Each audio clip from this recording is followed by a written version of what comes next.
দেশের শীর্ষ পত্রিকার প্রধান শিরোনাম, প্রতিদিনের বাংলাদেশ। স্থানীয় সরকার নির্বাচন নিয়ে ইসির মাথা ব্যথা, রক্তপাতহীন ভোটই বড় চ্যালেঞ্জ।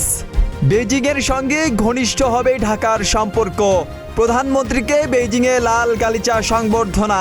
উঁচু দরের চাঁদাবাজদের বিরুদ্ধে সতর্কবার্তা, অপরাধ নিয়ন্ত্রণে সহায়ক ভূমিকা রাখছে অভিযান। 40 দিনে সারা দেশে চাঁদাবাজ ও সন্ত্রাসী গ্রেপ্তার 808।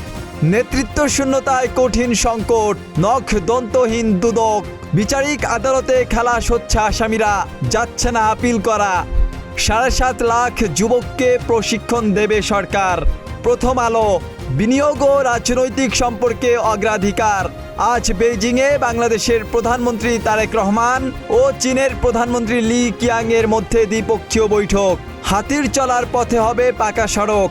সোনারগাঁও সিদ্ধিরগঞ্জে ছায়া এমপির দাপট।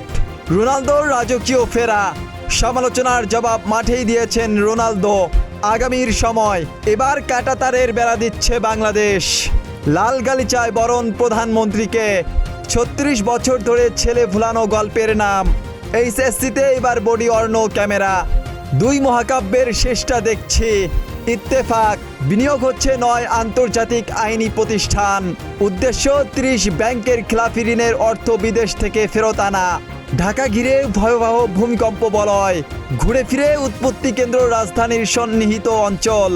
ব্যাংক খাত সংস্কারে $45 কোটি ঋণ দেবে বিশ্বব্যাংক। সমকাল, মুদি দোকান সহ 16 ব্যবসায় সুনির্দিষ্ট কর দিতে হবে। বেইজিংয়ে প্রধানমন্ত্রী, আজ লি কিয়াংয়ের সঙ্গে বৈঠক। দালিয়ানে অংশ নিলেন WF এর সম্মেলনে।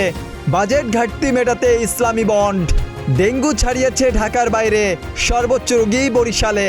হাসপাতালে ভর্তি রোগীর 78% রাজধানীর বাইরের। পটুয়াখালী, পিরোজপুর ও ঝালকাঠিতে বাড়ছে সংক্রমণ। যুগান্তর, সংকট নিরসনে বাজেটে রোডম্যাপ জরুরি। উচ্চ করে নাকাল ব্যবসা বাণিজ্য। নতুন উচ্চতায় ঢাকা বেইজিং সম্পর্ক। বাবার পথে হাঁটছেন প্রধানমন্ত্রী। পে স্কেলে মূল বেতন বাড়লেও ভাতায় কাটছাট। ঘানার ঘন রক্ষণে পথ হারালো ইংল্যান্ড।